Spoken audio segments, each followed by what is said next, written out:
Hello, welcome to my recap of Game 9. In this game, Jan Nepomniachtchi was white, Magnus Carlsen was black. Jan was 2 points down in the match, and he chose to mix things up a bit with one c4, after which Magnus chose e6.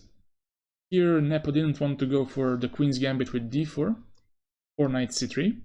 He went for g3, a more flexible move, not deciding yet what kind of position he would go into. So Magnus chose to play d5 here, bishop g2. I was pretty surprised with Magnus's choice here. He played d4. I expected him to play either c6 or knight f6 to transfer into some kind of Catalan position. But with d4 we kind of have some Benoni type of position. And now Jan continues development with knight f3, knight c6, which is also quite interesting, not getting c5, which introduces options like b4 on the next move for white, getting some banco with white. He goes for knight c6 here, and white castles, bishop c5, defending d4 even more. d3 by white, and now knight f6. And here if white goes for a3, now black answers with a5 and stops b4.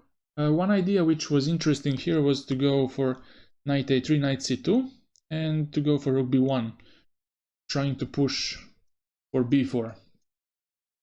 But he played instead this, and now a5, controlling b4, and now Jan continues with knight b3. Now bishop doesn't go to b6 or a7 because it's very passive there. It goes to e7 instead. And now the next move from black is going to be a4, kicking this knight from b3. So Jan picked this moment to play e3. The last moment to play this with knight on b3. And now there's no time for a4 because the d4 pawn is under attack, so black took, bishop takes, and now knight g4, challenging this bishop on e3, and now bishop c5. The most principled way to go is to go bishop c5, because if the bishop goes to f4 or somewhere else, then a4 is pretty unpleasant, and white has to go to c1. If it goes to d2, then d3 pawn is hanging, so knight to c1 doesn't look pretty convincing to me. So he chose to play bishop c5 instead. Black castled, and now d4. White has a center now. Black's bishop on c8 is quite passive right now. So this is his only problem in this position, that white has control over the center and bishop on c8 is bad. It's not a small thing, but he has to solve those issues one by one. a4 by black, and now knight doesn't go back to c8, c1 or d2. First bishop e7, because if you play knight d2, knight bishop c5, queen c5, and you might even push e5, solve the problem of the bishop. Bishop goes to e6 or f5, and black practically solved all the problems. So first bishop e7, queen e7, and now there's no going back, knight c5. And now the a4 pawn is under attack, so black inputs a3 first, and this was the first interesting moment in the game, first crossroad in the game. Of course, if white plays b3 in this case, that seems a bit slow to me, because after rook d8, knight d4 is a big threat, using the pin on the queen, and also using this unstable knight on c5. If you try h3 to kick this knight from g4, I can take it anyways on d4, and if knight takes, queen c5, the knight on d4 is hanging, so black is just a pawn up. Jan took on a3 here. Also, it was interesting for white to play b4 in this position, and trying to get some space on the queen side by b5 maybe, and so on. Because if you kick the knight from c6, you get e5 in next couple of moves. When you kick the knight from g4, it gets to f6. You get knight e5 next, and the position gets much more pleasant for white. If black takes the pawn, rook b1, and black cannot capture the pawn on a2 because of some queen c2, for example, and the knight is just trapped. So if rook b1, knight goes back to c6, and after knight b7, it seems that still white has some upper hand in the position, and I think this would be a good chance for him to play for some advantage. But instead he took on a3. He ruined his pawn structure a bit.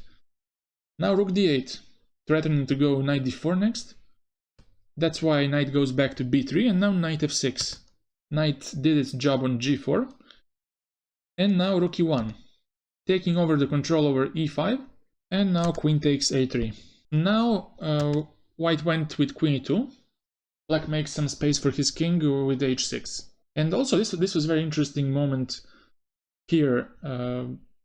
Here white played h4, trying to get some space on the king side. I'm not sure how flexible this is, but I'm not really amazed at this move. Even though it's one of the top engine lines, I don't think it's very useful in this position. Bishop d7 by black. Now he wants to solve the problem of his bishop. And after knight e5, he went for bishop e8. Now there is always a pressure on d4 pawn. Also, if knight takes on c6, I think that this is good for black, because after bishop c6, bc, yeah, white gets his a pawn, but he doesn't have a weak piece. He has double pawns on the c file, but also the d4 and c4 are quite exposed. Black can arrange some attacks like rook a4, queen b4. Knight cannot move from b3 still because of the d4 pawn. So it's kind of a dynamic balance in the position. So he doesn't take on c6 because it would just solve all the problems of black with the bad bishop. So he went for queen e3, trying to solidify this d4 pawn.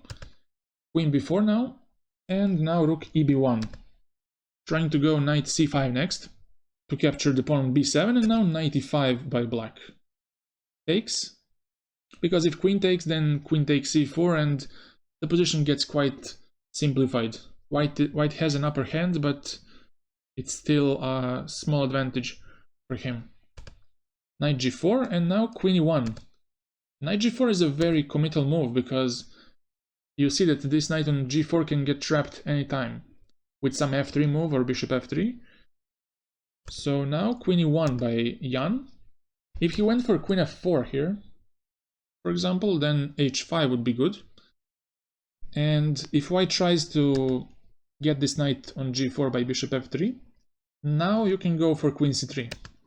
And the point of this is that you target the e5 pawn. If white takes on g4, hg, and once you take on g4, the e5 pawn will hang. Also, you have some bishop c6, queen f3 ideas, which are uncomfortable. Light squares around the king are weak. So he went back to e1 to exchange queens. Black took, rook takes, and now h5.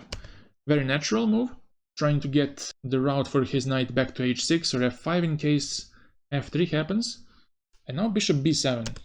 Jan took the pawn, rook a4, attacking the pawn and provoking white to push the pawn further. And here the decisive mistake happened.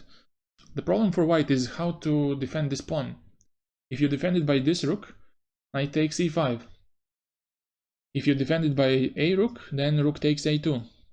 If white plays f3, then knight h6, and there is still no way to defend this pawn, but white can play knight c5. And now probably if black takes on c4, there is some play for white, since for example, if you take, now the a pawn might be a dangerous asset for white. But I think even that is not so dangerous. Black has counter chances with knight f5, attacking the g3 pawn, and so on. But I think f3 is just the best try. But Jan played c5, and this was the sneaky trap that Magnus set up. And if you want, you can pause the video to find the right move for black. I'll give you a couple of seconds. The right move is c6. Now all of a sudden this bishop doesn't have any squares left. Black is going to play rook b8 next, rook a7, gang up on this bishop on b7 and just capture it. There's no way for white to defend this bishop. White played f3, knight goes back to h6. This position was just winning at this point. Rook e4 by white, trying to exchange those rooks. And now Magnus doesn't accept, because if he does, then there's no rook b8 because of knight a5, and now white is the one who is playing for a win here, because the c6 pawn is under attack. Black is just blowing his advantage. So he just goes back to a7 instead. Rook b4 and now rook b8. Double attacking on this bishop on b7 and now a4. His only hope now is to advance as far as possible with his a pawn. Black took. And now rook b6. A very interesting idea, because if they exchange like this immediately, knight cannot get any further.